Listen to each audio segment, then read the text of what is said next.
Halo, Assalamualaikum warahmatullahi wabarakatuh. Perkenalkan, nama saya Putri Kurnia dengan NIM 21 2021 108. Saya di sini sebagai mahasiswa Universitas Muhammadiyah Palembang.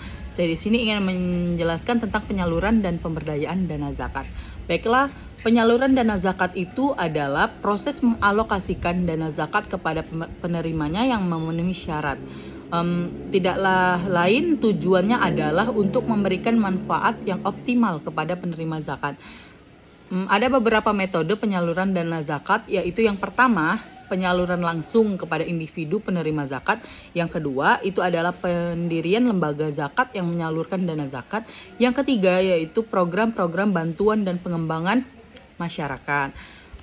Pemberdayaan dana zakat itu bertujuan untuk meningkatkan kemandirian penerima zakat. Yang kedua, program pemberdayaan meliputi pendidikan, pelatihan, keterampilan, bantuan modal usaha, dan program kesehatan. Ada beberapa orang yang berhak menerima zakat, yaitu yang pertama, fakir miskin, yang kedua mu'alaf, yang ketiga amil, yaitu pengurus zakat, yang keempat yaitu budak yang ingin memerdekakan diri, yang kelima orang yang terlilit hutang, yang keenam ibnu sabil atau musafir yang membutuhkan, yang ketujuh yaitu orang yang berjuang di jalan Allah, dan yang kedelapan yaitu gorim atau orang yang membutuhkan. Apa itu zakat mal? Ada yang tahu?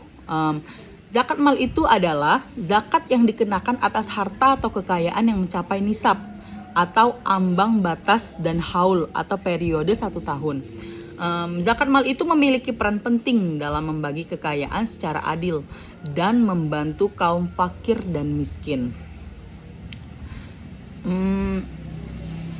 Zakat mal itu ada beberapa jenis ya. Yang pertama yaitu zakat emas dan perak. Zakat emas dan perak ini dikenakan jika jumlahnya mencapai nisab sekitar 90 graman. Yang kedua, nisab zakat emas adalah 85 gram, sedangkan nisab zakat perak adalah 595 gram. Contoh perhitungan zakat emas dan perak. Misalnya, jika Anda memiliki emas seberat 100 gram, maka zakat yang harus dikeluarkan adalah 2,5 gram emas. Yang kedua, zakat pertanian. Zakat pertanian itu dikenakan pada hasil panen pertanian yang jumlahnya zakat yang harus dikeluarkan adalah 10% dari hasil panen. Contoh perhitungan zakat pertanian. Jika hasil panen pertanian Anda adalah 500 kg gabah, maka zakat yang harus dikeluarkan adalah 50 kg gabah. Yang ketiga yaitu zakat perniagaan. Zakat perniagaan dikenakan pada modal usaha yang mencapai nisab. Jumlah zakat yang harus dikeluarkan adalah 2,5% dari modal usaha. Contoh perhitungan zakat perniagaan. Jika modal usaha Anda adalah 10 juta, maka zakat yang harus dikeluarkan adalah Rp250.000. Yang keempat, zakat hasil tambang. Zakat hasil tambang dikenakan pada hasil tambang yang mencapai nisab. Jumlah zakat yang harus dikeluarkan bervariasi tergantung jenis hasil tambangnya. Contoh perhitungan zakat hasil tambang ya. Misalnya jika hasil tambang Anda adalah 1000 ton batu bara, maka zakat yang harus dikeluarkan bervariasi tergantung pada persentase yang diterapkan. Yang kelima adalah zakat harta temuan. Zakat harta temuan dikenakan pada harta yang ditemukan dengan nilai yang signifikan. Jumlah zakat yang harus dikeluarkan adalah 20% dari nilai harta temuan. Contoh perhitungan zakat harta temuan. Jika Anda menemukan harta berharga senilai 10 juta rupiah, maka zakat yang harus dikeluarkan adalah 2 juta rupiah. Yang keenam, zakat binatang ternak. Zakat binatang ternak dikenakan pada jumlah ternak yang mencapai nisab. Jumlah zakat yang harus dikeluarkan bervariasi tergantung jenis ternaknya. Contoh perhitungan zakat binatang ternak.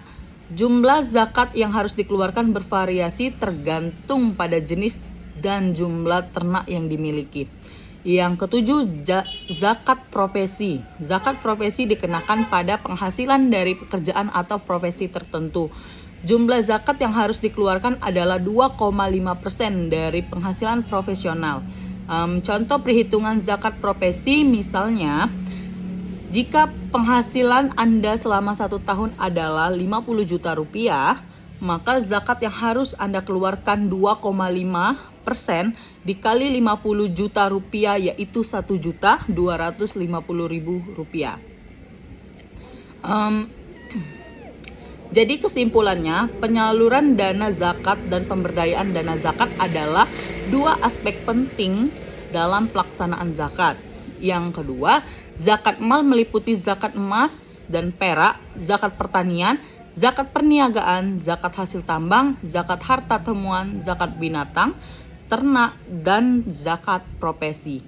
Dan yang ketiga, perhitungan zakat mal dilakukan berdasarkan persentase tertentu dari nilai harta yang dimiliki. Baiklah, penjelasan materi dari saya. Jika ada kesalahan dari saya mohon maaf.